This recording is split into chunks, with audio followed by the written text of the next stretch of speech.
Hello everybody and welcome back to my channel. I am so excited about today's video. This one is all about tongue drums, and as you know, I have shown a lot of mass-produced tongue drums on my channel and where you can get those and all that kind of thing. But today I am doing a comparison of some of the more intermediate level tongue drums. So this today that we're talking about is the Idiopan Domina. This is a 12-inch tongue drum that you can get from Idiopan. It runs around $300 some. And we also have the Guda Freezbee. This is in an arcane tuning, and this runs about $350. And I think it's about 14 inches across, so a little bit bigger. And this one is the Kosmosky. This one is 12 inches. And this one does have two tunings. On this side is the Mixolydian, and on this side we have the Insomnia tuning. It's a variation on B minor. So I'm going to go ahead and just do some playing on each of them so you can sort of hear what they sound like and decide what you think. And then I'm going to give you my thoughts on the drums, and you can decide what you like.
Okay, so I'm going to start with the Idiopan. This Idiopan Domina, this only comes in a pentatonic tuning. So you've got your pentatonic tuning here, and it is magnetic, so you can go ahead and put magnets on to achieve different tunings, but they're largely going to be pentatonic unless you're adding lots and lots of magnets to get to a diatonic scale. So the things that I like about the Idiopan, I really like the tone. It's a very pure tone, as you heard on the video, without being too metallic. I am personally not a big fan of the metallic sound, so I do like this one better. A couple of things that are not my favorite about the Idiopan. I don't like the size of these upper tongues up here. They're really long and thin, which for me, and I'm still just kind of a beginner, but it definitely makes it very hard to use my fingers to play. And sometimes it's even hard to get just the right spot with the mallet for me personally. I'm also not a big fan of the silicone band, or I guess it's rubber, of the rubber band around it. I do think though that adds to the sound, because I think that is part of what helps it sound less metallic than the Kosmosky. Yeah, so this is a great drum, and especially since the use of magnets is supported by the maker, you can get tons and tons of cool tunings out of this, which I think is the biggest draw for the Idiopan. You can also get this made with a pickup installed, so you can use it for electronic stuff, which is a really cool option. I got this one on sale, so the pickup was not an option unless I wanted to pay like $200, $300 more, which was a little much for me. But yeah, I like this one. It's a good, I think, middle of the road tongue drum, and it is made in America. If that matters to you, then yeah, you can pick up the Idiopan. You can get it on Amazon or at the maker's website, and I will put a link for that in the description below.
Okay, next is the Guda Freezbee. I have to be totally honest, this one is by far my favorite. I really, really like the tone of it. It's just so warm and percussive. Like, to me, it sounds like a percussion instrument that you would sit and use your fingers on, and less like a bell, which I like the bell tone, but to me, this is just perfect. It just warms my heart.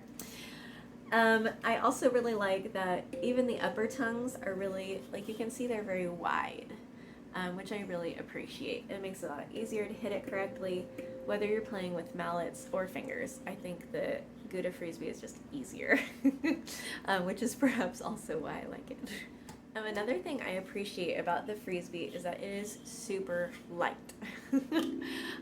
Like, just, I could toss it around. It's really light. The Idiopan isn't super heavy, but it does have some weight to it. This is just like almost nothing. So for me, as a smaller person with a lot less arm strength, that definitely makes it easier to carry it around.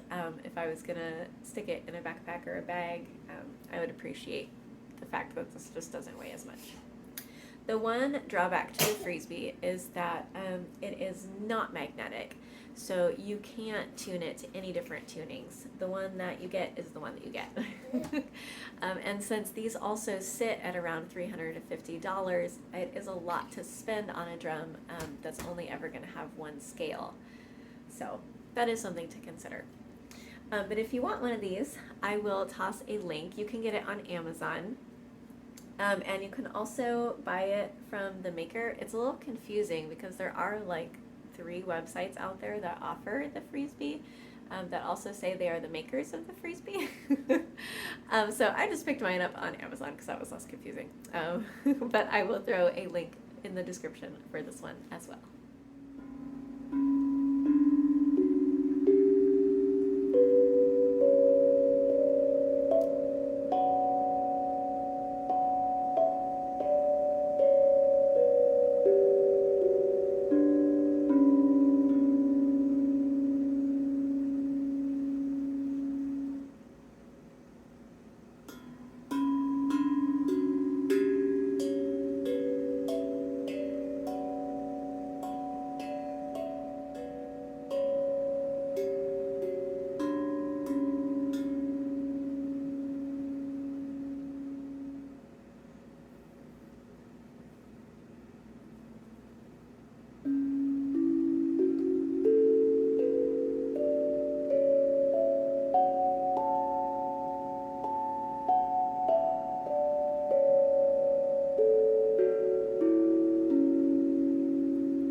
last but definitely not least is this tongue drum from Kosmosky.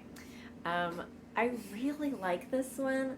The sound isn't personally as much to my taste, but I don't think that means it's a bad sound. I think a lot of people really enjoy it. It's just not as much something that I love. And I should say that's mostly just for my fingers. When I'm playing with mallets, I really do think that this has a gorgeous bell-like tone, which I love it. Like, it sounds pretty. Bells are pretty, but to me it's just a little bit less of a tone that you would imagine sitting down and playing a drum with. Another consideration for this one is it is so heavy. But again, to be super clear, I do not have a lot of upper body strength, so it's very possible that if you are somebody who has a lot more arm strength, it's going to be pretty negligible to you. So there's that. Another advantage to the Kosmosky is that you can tune it with magnets. The maker doesn't mention anything about this on their website, so I don't think that they are really advocating for that. They're not like directly supporting it, I guess is what I should say. But yeah, you could totally do it. I also really like the little sound holes that are on it. Those are actually holes in the drum, and I think they're to kind of let the sound out, even when you've got it on this side. But there are sound holes on this side too, so lots of pretty sound holes. So that is my comparison of medium price range tongue drums that you can find on Amazon still. Yeah. As I said, my favorite is the Guda Freezbee, but they are all really pretty and all have their own pros and cons. So hopefully that helps you decide which one that you like better. Thank you guys so much for watching this channel, and I hope you all have an absolutely wonderful day. Hello everybody, and thank you so much for watching my channel. If you want to click the subscribe button right up there, then you can subscribe to my channel and see all my new videos. And if you would like to check out my Patreon, the link is down there in the description. Thank you all so much. Have a wonderful day.